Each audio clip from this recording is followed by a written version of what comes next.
It's Channel Weird. I'm Clyde Lewis, and it's a great day. Great to be here. And the guest that I have today, I would say, exemplifies a lot of what I've been raised to believe with regard to reaching out and finding your, I guess, your purpose, your mission, and whatever you may think it is. I mean, a lot of people, I think, go through life thinking that, do I matter? Do some of the things I do they affect others? Do I do things that are good? Am I exemplifying example? I mean, I sit and I think about that all the time as to what I'm doing and whether or not what I do is helping or hindering the progression of other people. And so you got to be able to sleep at night and feel good about what you do. And so today, uh, an interesting guest, a remarkable guest, someone who I think that when you meet him and you realize what his purpose is, that you'll really enjoy getting to know Hercules Invictus, who certainly exemplifies and literally takes on the persona of superhero in a lot of respects. And so we welcome to Channel Weird Hercules Invictus. How you doing, man? I'm doing great, Clyde. Thank you for having me on the show, and I'm very honored to be here. Now, I remember, Ron told me that, my producer had told me you were going to be on, and I was thinking to myself, here's a guy that throughout his life has, I guess you call it the Olympic mission. Explain to us what that is. Well, basically, it started in my childhood, as most things do. I was born in the late 50s, so I grew up with the Hercules movies, as they were called, or the Sword and Sandal films or Peplum films. And also, they had a cartoon called The Mighty Hercules. And I'm Greek, so in my household, I was told these tales of the heroes of yore. So I grew up with that. And when I was a kid, instead of wanting to be a fireman or policeman or any of the things that kids normally want to be when they grow up, I wanted to be, one of those muscle men who fought injustice and monsters and so forth. So the idea started there. The name that I was given, Panayotis, my birth name, translates into dedicated to the Queen of Heaven, which is what Iraklis or Hercules means. It means dedicated to the Queen of Heaven. A different time, different spiritual framework, but essentially it meant the same thing. And people in my culture translated that name as Hercules as well, the traveling strongmen of the Greece of my youth. So that's what took root in my heart, and that kind of determined my destiny after that point. And I went through my early life playing this role with my friends and by myself with my toys. And later on, when I was a teenager, I started exploring the paranormal, and I started exploring this heroic template outside of the culture I was born into. So that exposed me to different mythologies, different spiritual systems, to comic books, to movies about other types of heroes, and so forth. And throughout my life, I've explored this theme, and that's what my life has been about. Really, it's how does this story that gripped me, that I identified with, that I resonated with more powerfully than anything else, taken root in our culture? How is it done good? How is it not done good? And just kind of experience this as I wend my way through life. So I guess the biggest step in taking it in a new direction was when I had to decide on a career. Because there's not much call for Greek myths in our job market. So I decided to get into the human services, because there I would be fighting monsters that were metaphorical and tyrannies that were metaphorical, and helping people with real world problems that they might be having in our world. So there began a career that lasted over 35 years. And I still continued with the other aspects of my journey as well. But that was the most fruitful and the most satisfying part of my life so far, working in a variety of settings, tackling social problems. You say that your name was, I guess, the Queen of Heaven, doing things with the Queen of Heaven, or raising up this I guess you could say experiences paradigm. I mean, your name was already your calling, Yes. and so you took that to heart at a very young age, right? Yes, I did, and I rebelled against it too, as all teenagers do. And but then it became a game of hide and seek because I found what I was looking for in Thor, for instance. And that's how I got into comic books through the Marvel Thor comics, and I explored other cultures too. And that's when I discovered that what attracted me in each of these things, and even in fiction, in Sword and Sorcery, it was Conan and the other barbarians, that it was essentially Hercules in a different cultural guise. So I was attracted to one of the many masks of this story that was immortal in all its different manifestations, and I came to see them all as presentations of the same thing. So since the Greek was more near and dear to who I am, I eventually returned after my explorations with that because that was the first impulse and that was most powerful, despite all my searching. I've But noticed. yes. I was going to say, I've noticed. I mean, and you're not alone here. And the reason why I say that is because I've noticed lately that a lot of the Greek gods, some of the lesser gods and some of the higher gods, the names of these gods are being used for all sorts of things. Of course, there's of course Omicron, and there's Hmm. all these other names that are Greek. But not only that, but our spaceships are Greek, Yes. our missions are Greek. All that goes back to the Greek gods, and I'm wondering if that narrative somehow is sneaking back into the culture, because it's like what Jung said about archetypes. You look at the archetypes that are inside all of us, and there's always this longing for some people, and it looks like it's affected you in such a big way.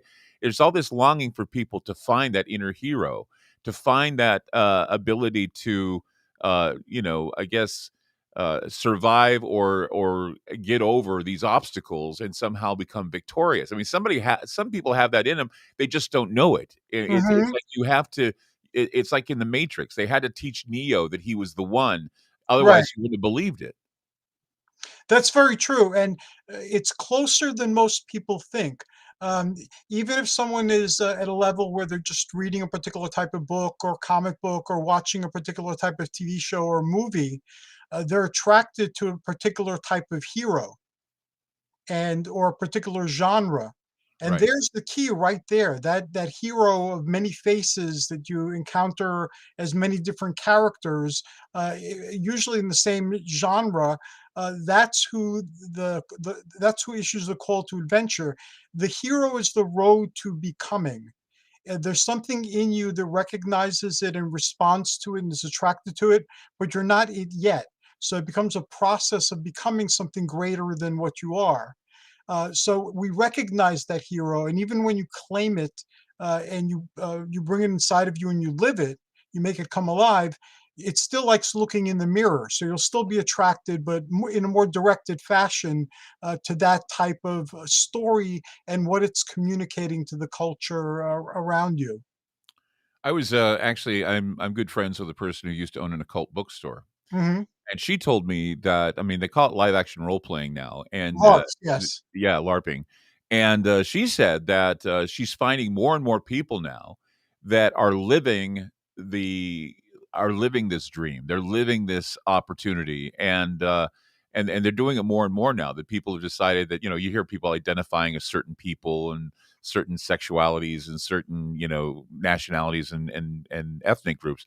But the truth is people are now identifying as the very characters that they read about, or they identify, uh, I guess you say, in metaphor, those characters, taking on the idea that they can be a hero, they're doing this full time. I mean, I've interviewed mermaids, I've interviewed Yes. a guy who was a slee stack, for crying out loud. It's like, they do this because it gives them an opportunity to live and feel another character, or live and feel another person inside of them. So they have this inner being in them that they want to bring forward, and so they're living their lives bringing forward this inner self that they can't express any way else. And so what you're doing is, I think you're doing basically the same thing, except you've had it in you since you were a child.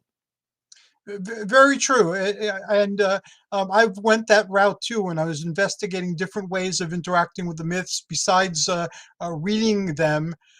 There was then basically the interactiveness of it in play when you're a child, and then in games as you get older, including video games and role-playing games and LARPing and cosplay.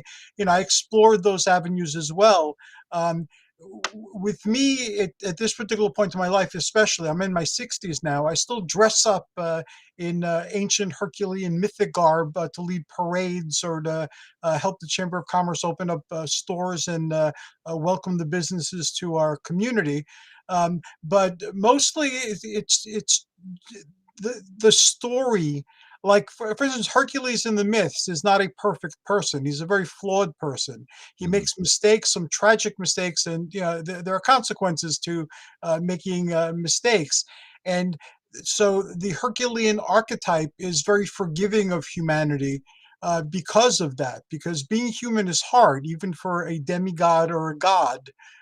So um, it's closer to the humanity, and even in the Peplum movies of yore, as early as Steve Reeves and as late as The Rock, Mhm. all Hercules really wants is a family, children, the simple things in life, because the Herculean archetype recognizes that human life, flawed and ephemeral as it is phenomenally important. So that Well, message too is right. part of it. Right, and you make up an excellent point because if it weren't for the Herculean archetype, wrestling would be nothing. No one would watch wrestling. No one would look at The Rock or John Cena or any of those guys as being and Arnold too. I mean, you look at these characters or these actors that certainly have moved from being muscle men to they're the version of the Titans. They are our Titans in a way. I have a guy who listens to my radio show who's very much into the Titans. I just it's funny because I just got through watching the Eternals, Yeah. and I was watching that, and it was like by accident. Ron, my producer, said you're going to be interviewing Hercules Invictus. I'm going, you're kidding me. I was just watching the Eternals, and I'm thinking, man, I'll have a lot to tell him, a lot to say. But now that I'm speaking to you, I'm beginning to realize that this is the attraction. We are now at a point where and I'm sure it's the older generations like you and me. I mean, you're older than I am, and I'm getting up there. But I'm saying that the reason why we're seeing superhero movies and we're seeing the Titans return and all this is because I think deep inside of us we have this. I guess you could say this idea or this idea that they are going to return again, or they're returning in persona like you and others who look beyond it and say, "Look, I'm going to be that monomythical hero because I believe that it's going to send a great message and it's going to unite the world." We're going to be back with Hercules Invictus right here on Channel Weird. Such a great guest, and we'll be back with more. Don't go away.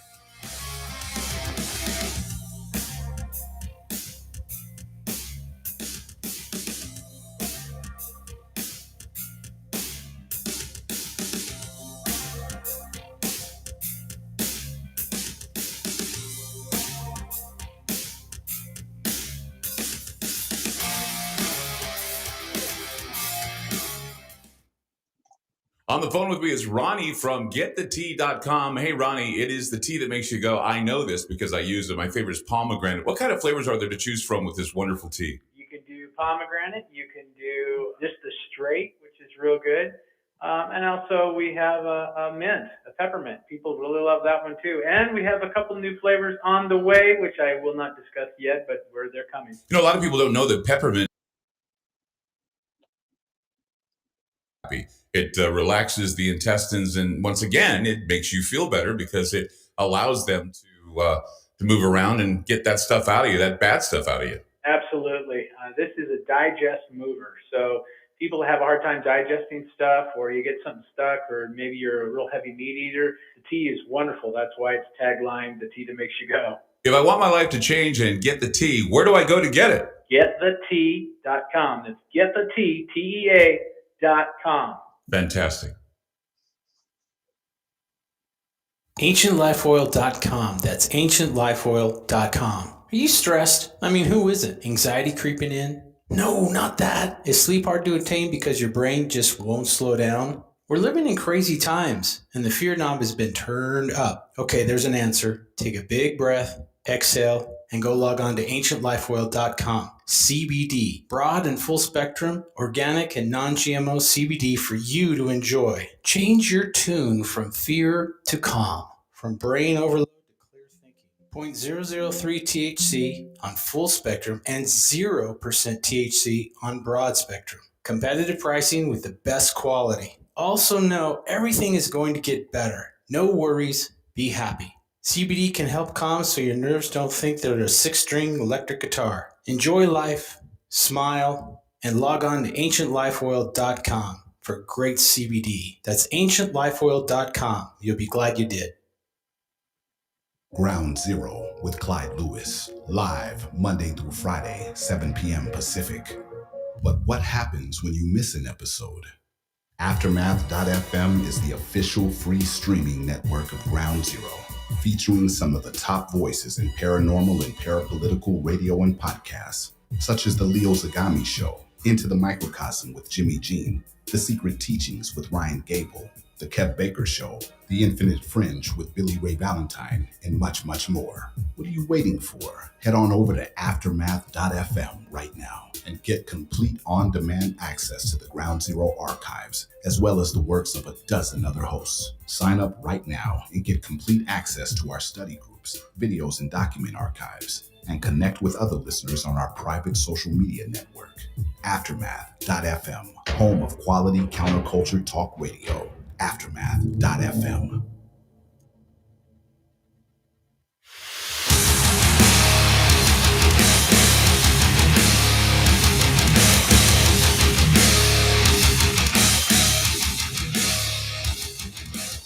It's Channel Weird. I'm Clyde Lewis. Finding your inner hero is something that Hercules Invictus has done since he was a child. Of course, his namesake and his, Greek ethnicity and all the things that come with being a hero. I was talking to you before the show began, telling you about my experience. Yes. At what, and you and I have a parallel experience in the fact that, well, when I was, I was fairly young. I was in my 20s, my 30s, and I was going through a bout of depression. And I was really, just thinking to myself, what am I doing? I wanted to do other things in my life that aren't.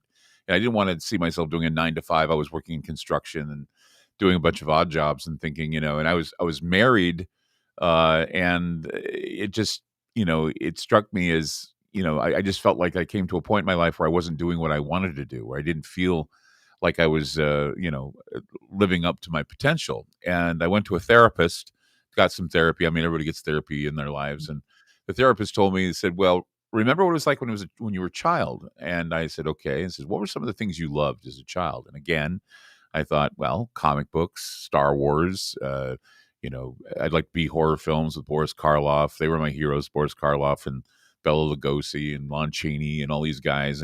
And she said, "Well, if those are the things you loved as a child, why don't you do something using those things you love? Grab those tools and discover, what's inside of you and see if you can do something with it." Well, I did. I did a fanzine. I wrote stories about these characters.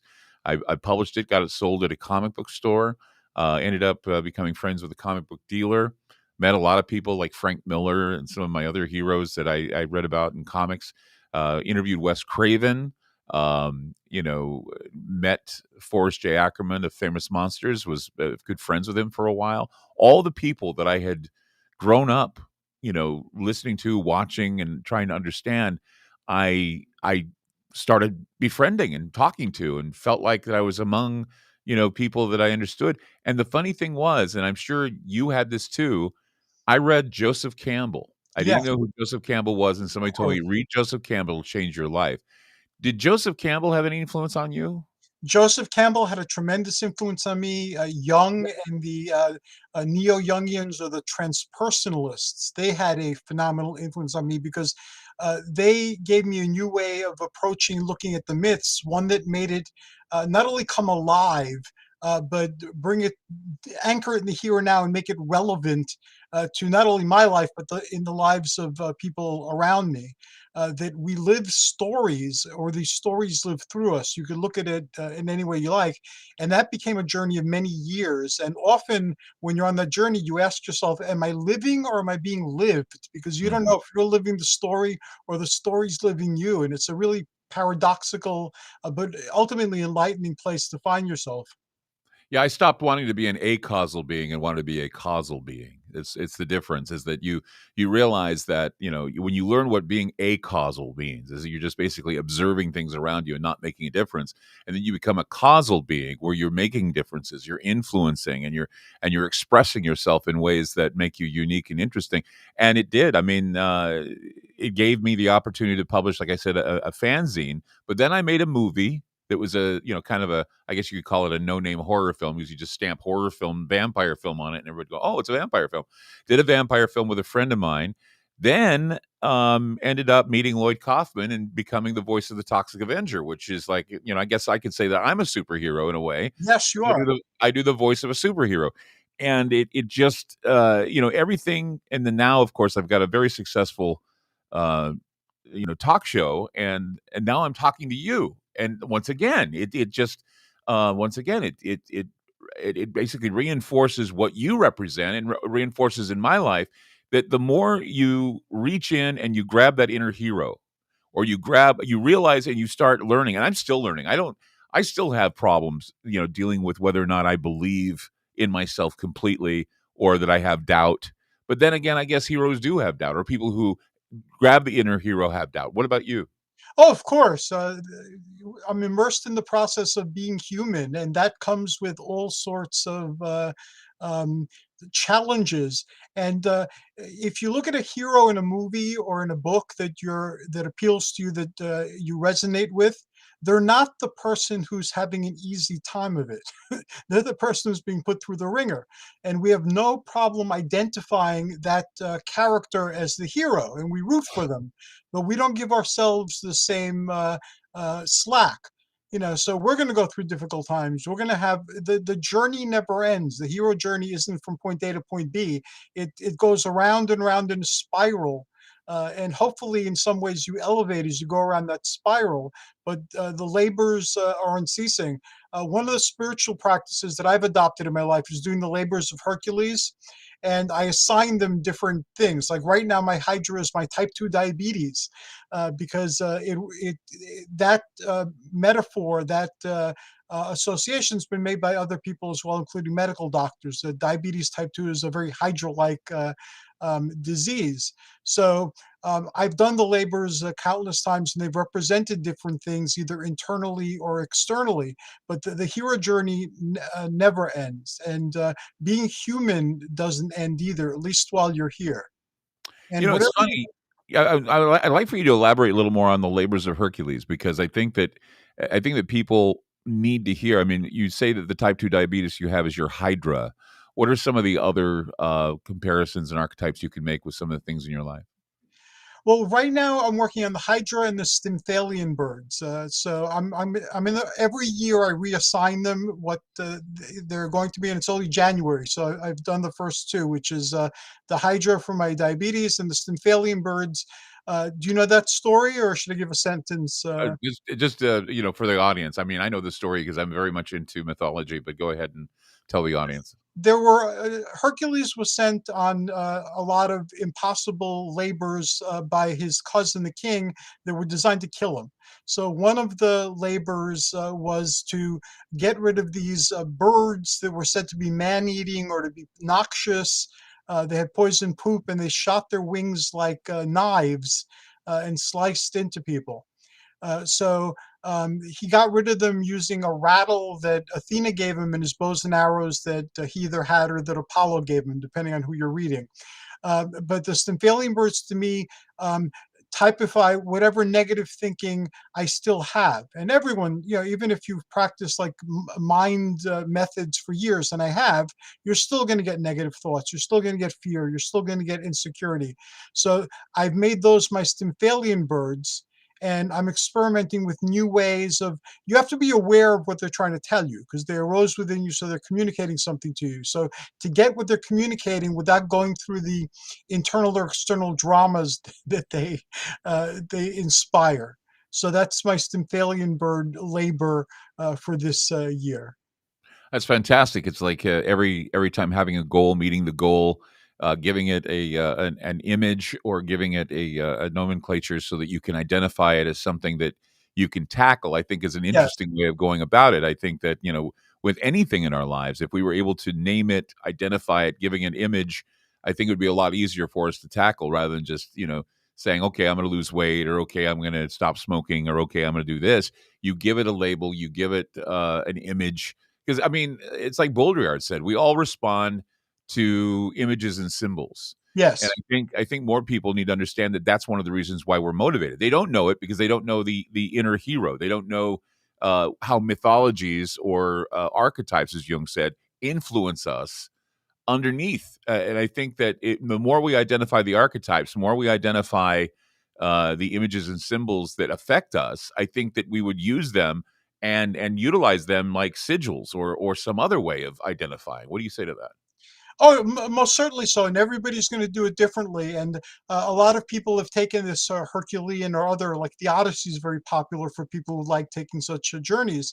But everybody's account is different. So reading the other accounts is helpful because it could show you what other people experienced. But ultimately, it's you have to take that journey. You have to face those challenges. You either succeed or fail, or and they continue being a challenge, or you assume a new challenge. And the circle of it could be as small as my personal diabetes, which is a personal type of thing, but it's affecting 1 in 11 people in our culture at present. So I might decide to take that after I've conquered my own Hydra. I might decide to take that to another level and try to do something about diabetes. Like currently, I have an Age of Heroes campaign in my community. I live in Tenafly, New Jersey. And like you, I like to be causal. So I hold minor political office. I belong to committees. I belong to boards. I'm a president and a chairman of a few of them. So I'm very active in my community. Before the pandemic, if a new business was coming to town, I'd be there to greet them into our community. I still lead the holiday parade in our town and give an Olympian blessing to my town at the end of the town. So I like to interact with my community.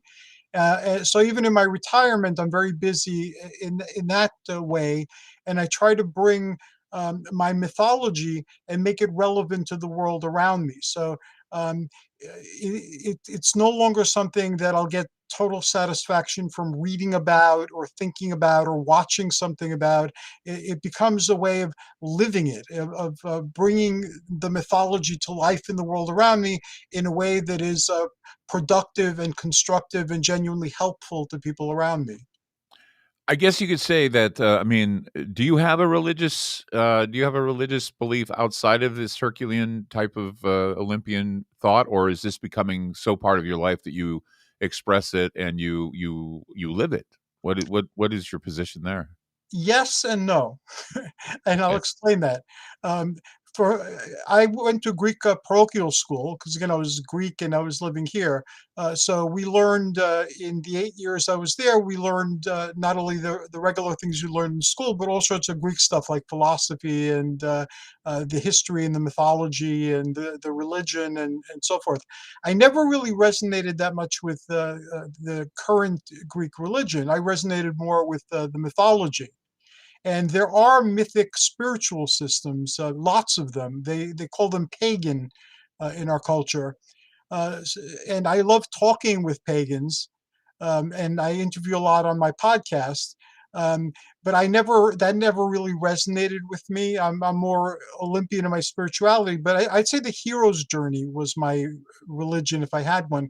And I'm not an orthodox anything. So I love different ways of looking at things. So that's one particular way. That's the way that resonates with me. That's made much more sense to me than a lot of other things to do.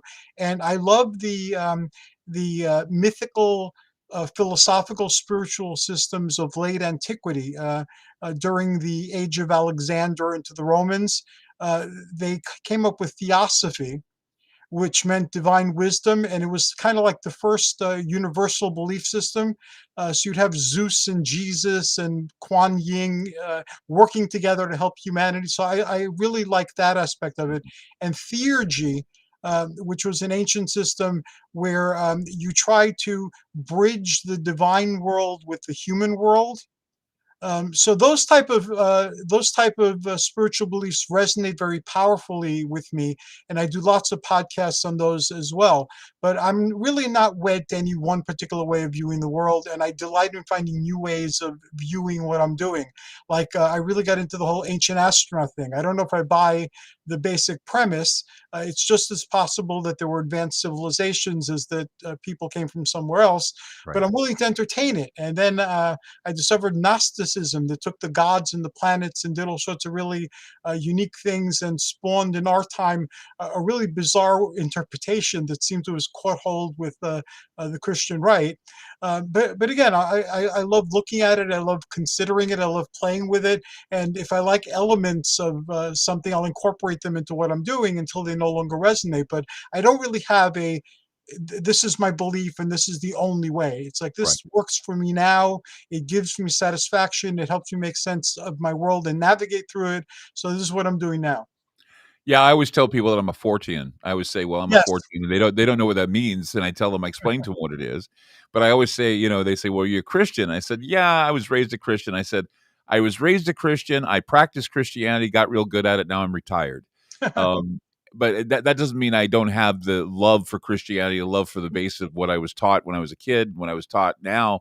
But I find myself not to limit myself with my Christian beliefs and decide that I want to branch out and hear other philosophies and understand. It's like I tell people all the time, there are several books that have changed my life. I mean, of course, the Bible, but you look at books like what Joseph Campbell wrote, The Power of Myth, The Hero with a Thousand Faces, and all these other books. Also, Glick's Chaos Theory was another book that changed my life. String Theory. I even had an opportunity to interview Brian Greene, which was an amazing event because I didn't know a damn thing about string theory. And I said to him, I'm just a high school guy doing a radio show. Can you help me through it? And he was very kind and explained it well. So, I mean, it just depends on your attitude. And I think listening to you, it just gives me new hope. Hercules Invictus with us on Channel Weird. We'll be back with more. Don't go away.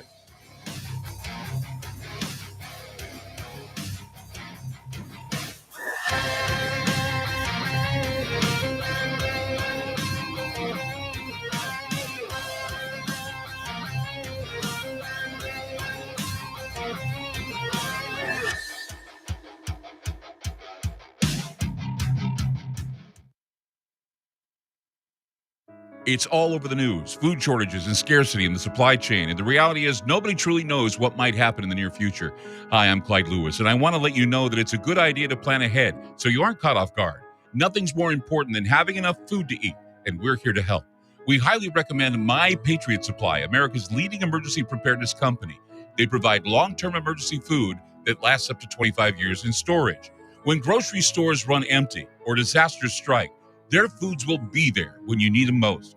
Act now and secure at least a 4-week emergency food kit full of tasty meals that provide 2,000 calories a day. They have dozens of emergency food storage kits to choose from, along with a variety of other survival products. If the government tells you not to go out, you can have the peace of mind that comes from being prepared. After you order from My Patriot Supply, your food will arrive discreetly at your doorstep. Prepare today, because time is short. Go to preparewithgroundzero.com. That's preparewithgroundzero.com. On the phone with me is Ronnie from getthetea.com. Hey, Ronnie, it is the tea that makes you go, I know this because I use it. My favorite is pomegranate. What kind of flavors are there to choose from with this wonderful tea? You can do pomegranate. You can do just the straight, which is real good. And also we have a mint, a peppermint. People really love that one too. And we have a couple new flavors on the way, which I will not discuss yet, but they're coming. A lot of people don't know that peppermint is a very, very good supplement to keep the stomach happy.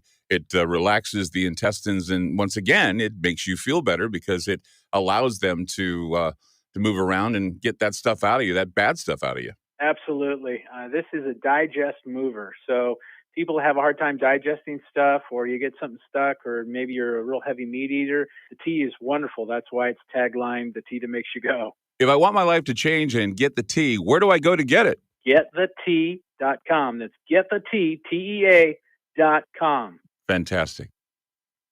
Ground Zero with Clyde Lewis. Live Monday through Friday, 7 p.m. Pacific. But what happens when you miss an episode?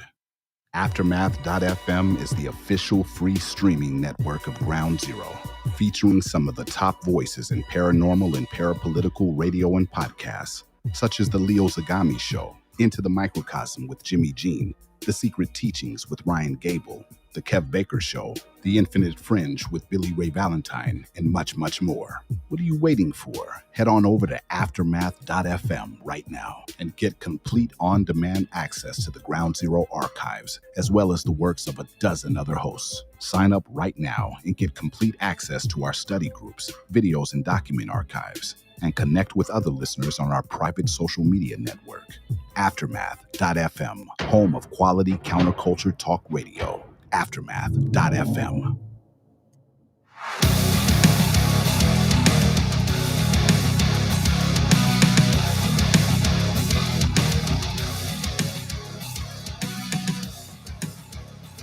Hercules Invictus is with us on Channel Weird. Such a remarkable guest to talk about the inner hero, the hero's journey, the monomythical hero. All of these archetypes exist in each and every one of us. And he just has taken it to another level. And I think a lot of people, if they were to reach in and find that inner hero, they'd be able to take it to a level where they feel better about themselves and they would believe in themselves a lot more than having doubt. Although, a lot of heroes have had doubt. I guess, this whole time I've been waiting to ask this question. I know that you identify with Hercules and you identify with the Olympian ideal. But what superhero do you most identify with from the comic books? Hercules. And Thor. And Yeah, what about Superman or Batman? I mean, what are well, those? I mean, I identify more with Batman than I identify with Superman. So he's very popular in our culture, and I've enjoyed Batman in all his forms. And I even watch the TV shows. My wife and I were watching Titans yesterday, which is set in the Batman universe. yeah, Um, Superman, for a long time, I explored Superman because Superman is basically the Hercules of America. yeah. And he's a sun god, and Hercules has also been associated with the sun, from his lion skin cloak to the religions of the ancient Near East and in Greece and in Rome as well. Like Hercules, he's very strong. He's the son of divine beings who finds himself here on this planet, had a secret identity, not so secret in ancient Greece, but it was a human identity, and ran into all sorts of difficulties and became a champion of his people. So I followed Superman for very many years, and I studied all the TV shows, I studied the movies, I read the comics, and then I stopped at a certain point. I think I stopped really looking into Superman after the New 52. But yes, that's a manifestation of Hercules in our culture, and of course, it's part of my quest. So I studied it. Yeah, I think going back to the origins of Superman, didn't that start with Nietzsche's Übermensch? Wasn't that the The idea of the initial Übermensch? inspiration, yes, the guys Yeah, who came up with Superman initially did a comic where the Superman was a bad guy because yeah. they were using Nietzsche's interpretation, but then that changed later on, and they gave birth to the solar avatar for the United States and Western civilization, which quite an accomplishment. But we're seeing it all now. It's funny because you're right that when they first invented Superman, he was kind of a bad guy. Yeah, like I said, Nietzsche's Übermensch.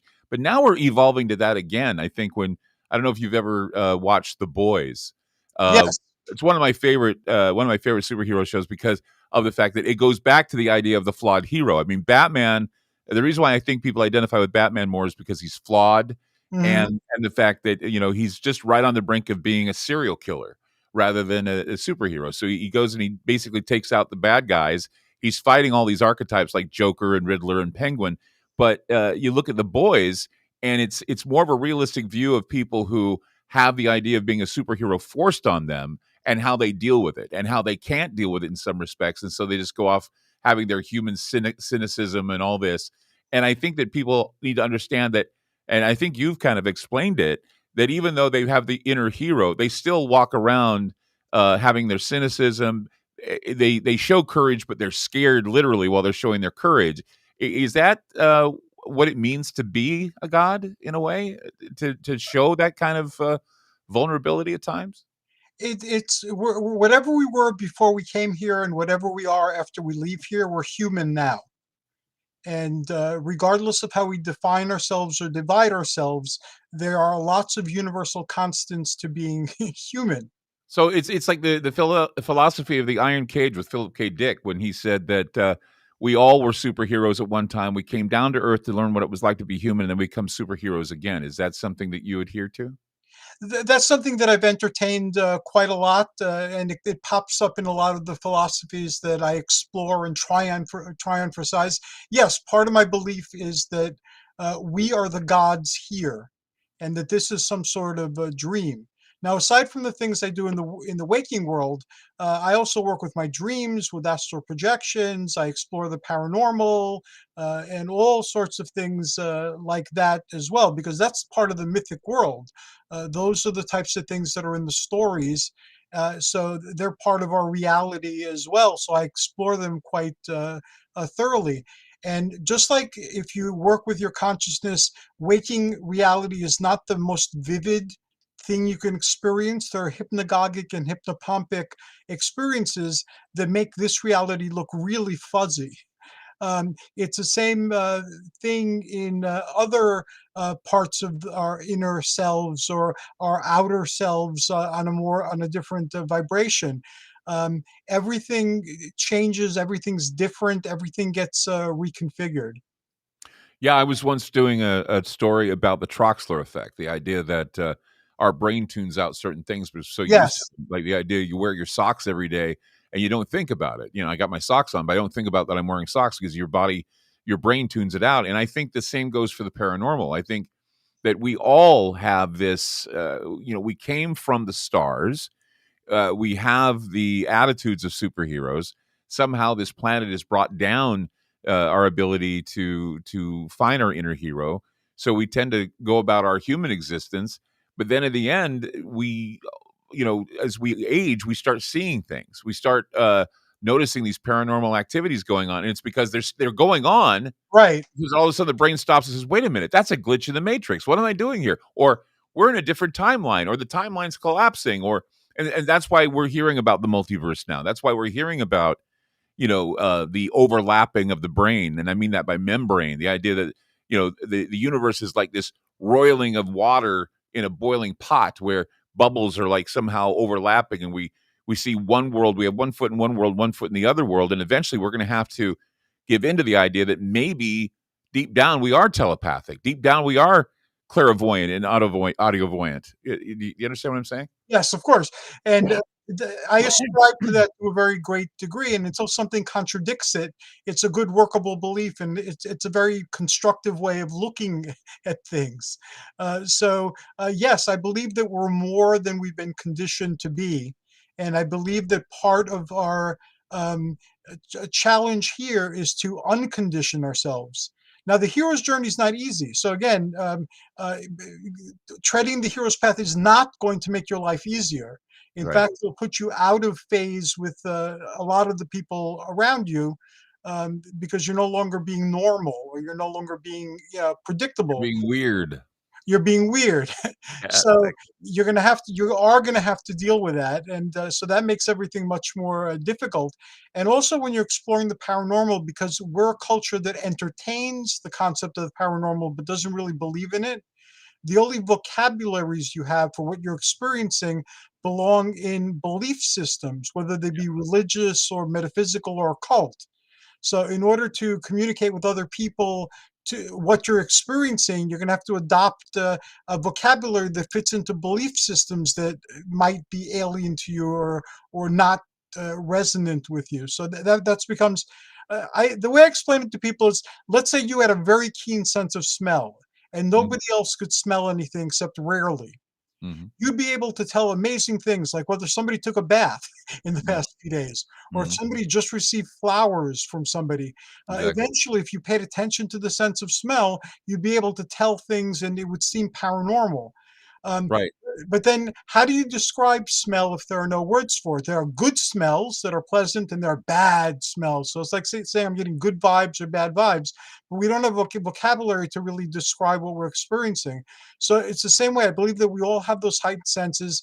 As you Right. pointed out, we tune them out. I used to teach a college course. I've taught college courses several times that I was teaching people who are in the human services, and I would have them do exercises just to show, like I'd have them keep track of how many times it happened during the course of the week where they were thinking of somebody and then that person called them or bumped into them or came up in some way. And eventually they'd see that those things are happening all the time, but that we screen them out. Hmm. And we don't remember them. You screen them out and you forget about them. But if you pay Right. attention, they happen a remarkable number of times. Yeah, meaningful coincidences or Yes. synchronicities, they happen to me a lot because I'm aware of it. I have it like, I have a keen sense of hearing and also recall. So from that, I tend to remember things, deja vu, synchronicities happen to me all the time where I'm going, well, here's a parallel, here's a parallel, do they all come together, or are they non sequiturs, or are they something else? And I deal with that all the time. It's like, Mhm. someone will bring something up and I'll say, well, that reminds me of this. And it can be something so far out in something I've learned like years ago or something that I retain.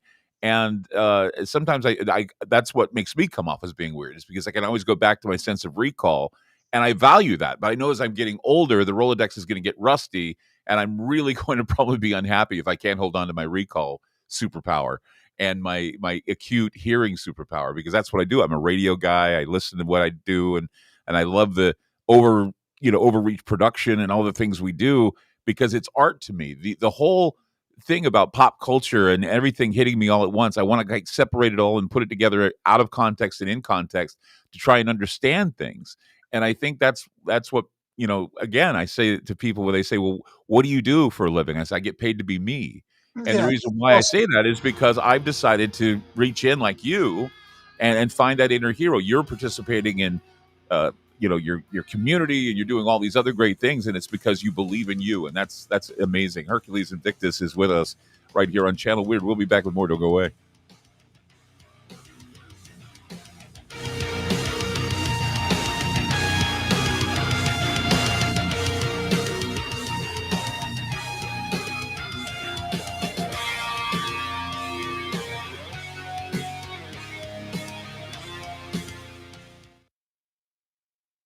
It's a well known fact that controversial talk show hosts have recently been censored and even banned on the internet by corporate and political interests.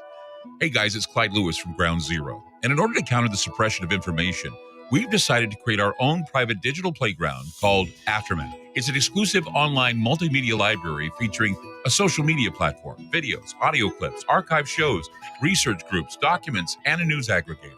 In addition, we're hosting other Ground Zero friendly podcasts like Conspirafact with Wes and Bill, Into the Microcosm with Jimmy Jean, Pair Awareness with Mr. Gates and Isaac Weishaupt, Opposing Perspective with James Ponder, The Infinite Fringe with Billy Ray Valentine, and several more shows. Mobile apps for Android and Apple are available too. The monthly subscription for Aftermath is only $10 a month. And don't forget to check out the yearly specials, including the Friends and Family Pass with one main account and 3 sub-accounts. Sign up now by going to aftermath.media. Again, that's aftermath.media. On the phone with me is Ronnie from getthetea.com. Hey, Ronnie, it is the tea that makes you go, I know this because I use it. My favorite is pomegranate. What kind of flavors are there to choose from with this wonderful tea? You can do pomegranate. You can do just the straight, which is real good. And also we have a mint, a peppermint. People really love that one too. And we have a couple new flavors on the way, which I will not discuss yet, but they're coming. A lot of people don't know that peppermint is a very, very good supplement to keep the stomach happy. It relaxes the intestines, and once again, it makes you feel better because it allows them to move around and get that stuff out of you, that bad stuff out of you. Absolutely. This is a digest mover. So people have a hard time digesting stuff, or you get something stuck, or maybe you're a real heavy meat eater. The tea is wonderful. That's why it's taglined, the tea that makes you go. If I want my life to change and get the tea, where do I go to get it? Getthetea.com. That's getthetea, TEA.com. Fantastic. AncientLifeOil.com. That's AncientLifeOil.com. Are you stressed? I mean, who isn't? Anxiety creeping in? No, not that. Is sleep hard to attain because your brain just won't slow down? We're living in crazy times, and the fear knob has been turned up. Okay, there's an answer. Take a big breath, exhale, and go log on to ancientlifeoil.com. CBD, broad and full spectrum, organic and non-GMO CBD for you to enjoy. Change your tune from fear to calm, from brain overload to clear thinking. 0.003 THC on full spectrum and 0% THC on broad spectrum. Competitive pricing with the best quality. Also know everything is going to get better. No worries, be happy. CBD can help calm so your nerves don't think they're a 6-string electric guitar. Enjoy life, smile, and log on to ancientlifeoil.com for great CBD. That's ancientlifeoil.com. You'll be glad you did. Ground Zero with Clyde Lewis. Live Monday through Friday, 7 p.m. Pacific. But what happens when you miss an episode? Aftermath.fm is the official free streaming network of Ground Zero, featuring some of the top voices in paranormal and parapolitical radio and podcasts, such as The Leo Zagami Show, Into the Microcosm with Jimmy Jean, The Secret Teachings with Ryan Gable, The Kev Baker Show, The Infinite Fringe with Billy Ray Valentine, and much, much more. What are you waiting for? Head on over to Aftermath.fm right now and get complete on-demand access to the Ground Zero archives, as well as the works of a dozen other hosts. Sign up right now and get complete access to our study groups, videos, and document archives, and connect with other listeners on our private social media network. Aftermath.fm, home of quality counterculture talk radio. Aftermath.fm.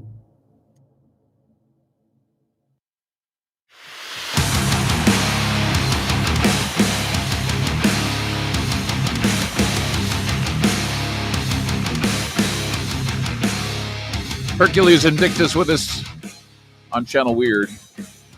In this final segment, I guess I don't want to put you on the spot, but I think a lot of people, when they hear your story and when they listen to this interview or they watch this interview, they're certainly going to say, well, okay, I'm fed up. I'm tired of the COVID. I'm tired of, being languishing around my apartment. I'm tired of all of this.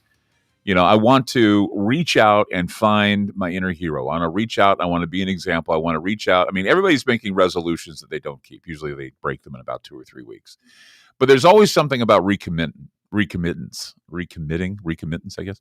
The idea that people, sure, you'll fall off the wagon after 3 weeks, but you have to recommit. So where do you begin? I mean, I know that, we've talked about this has happened with you since childhood, but I think people can pick up, and it's not too late to pick up. So what do you suggest people do in order to pick up and start taking the hero's journey? Well, there's a bunch of questions that you ask yourself, like, who am I? Or if you don't know, who do I want to be? And that's a really good place to start. And if you look at what appeals to you that you keep going back to, that contains hints. That's like distorted mirror images of what it is that you are or what you want to be. So start with that. What do you like about that? What don't you like about it? And get a sense of what resonates the most with you. The next thing is, what do you want, or what do you want to do? What does the hero do, not only in your imagination or in the things that you're watching or reading about, but what would you do as this type of hero in the world around you? And what a lot of people don't get about the hero's journey is it doesn't have to be global or epic or mythic. Can you improve your life? Can you improve the life of the people you live with? Can you improve the life of your loved ones? Can you improve the life of whatever groups you associate with your greater human community? You could draw the circle as small or as large as you like. It doesn't really matter. It's the never-ending quest, and knowing that failure is part of that quest, and dark nights of the soul are part of that quest, and getting lost are part of that quest, and all the things that happen to comic book heroes. You'll get mind wiped, you'll get brainwashed, your powers will almost mysteriously disappear, or you'll find you have different powers. So all of those things that appear in the stories, think of them as metaphors for things that can actually happen to you. And they are, because the artist who drew them or wrote about them uh, has the human experience that we all share to draw from, and these stories that are part of our heritage to draw from in writing the tales that you resonate with. And just start there. It doesn't have to be anything very visible, and you don't have to ever make it visible. I know a lot of people who live this type of life, and nobody knows who they are. They choose to just remain quiet about it, and it becomes something personal that they do. I happen to like every now and then making a splash in the world, and so I continue to do so, as I've done since I was a kid. And right now, as I said before, I've launched another Age of Heroes initiative, and I'm recruiting champions of Olympus who have been the people who've been helping me make my community a little bit healthier. So it becomes a fun thing for everyone to do. There's no beliefs or obligations or dues or anything. It's just, I think this is a cool thing and necessary thing to do. They think it's cool and necessary, and it's, hey, we'll help out in whatever way we can. And so that becomes the adventure. And then there'll always be adventures, because this is a problematic world with lots of suffering. So it never really ends. I think the hardest thing probably would be to be selfless, and I think that's one of the things that's an attribute that we read about with people like Jesus and the gods and others, that they were selfless. We always hear about that, and that's the thing to attain to. Is it hard? I mean, I know you get involved with a lot of things, and you're behind a lot of charities. You're behind a lot of things that you, once again, the Olympian spirit. But what's that? What is that? How can you be selfless in this world? It's almost to the point where it's difficult. I don't think I'm selfless. I have a self, and that self likes expressing itself in this mythic way. And I relate to other selves. I'm married. I have kids. I have friends. I've held different roles and hold different roles in my community. So I don't see the self necessarily as a bad thing.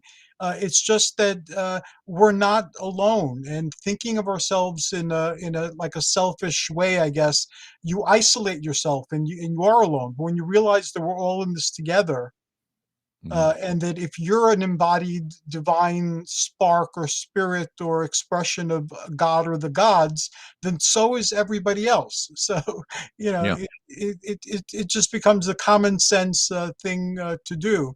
Because if we're the gods here, then which is something that, again, I've entertained a lot and that makes a lot of sense to me, then everyone else is the gods here too. So I think the sacrifice is the most. I think sacrificing mean to commit to this type of thing. I mean, the committing to a better life, committing to doing what is I guess you could say beneficial for not only you but your family and those you associate with.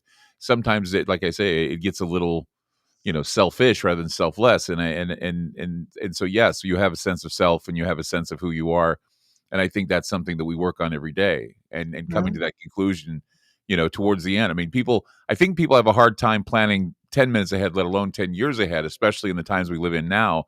And so I think that it's not too old fashioned to say that maybe it's important to continue to have goals and focus on those goals, and try to include as many people as you can in that journey with you. What do you say to that?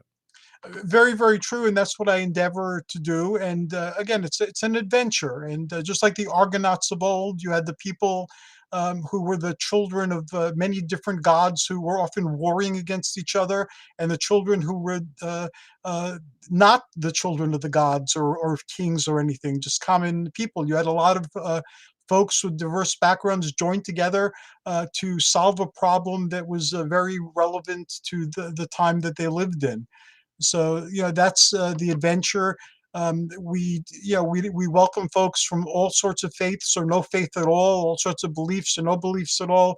If you want to work on this problem, like for now it's community wellness, you're welcome to join, and you'll be hailed as a hero if you devote time and energy to it.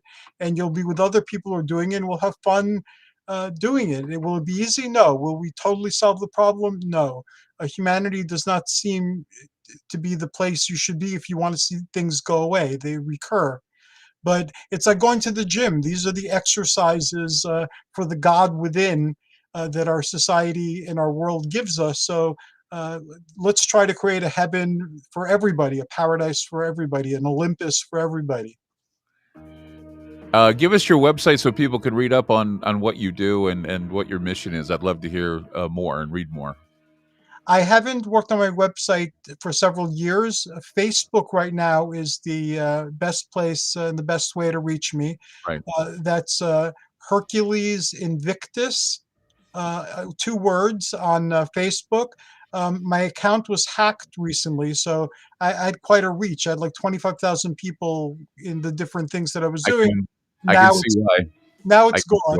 why. So Oh, I'm building up again. I'm in the 500s now. okay. No, but We're, this one, we're, we're running out of time, so I want to just thank you for being on the okay. show today. Thank you so much, Hercules Invictus, and I'm sure this will be very inspiring for a lot of people. Join us next week, or join us again for Channel Weird. We'll see you soon. Thanks.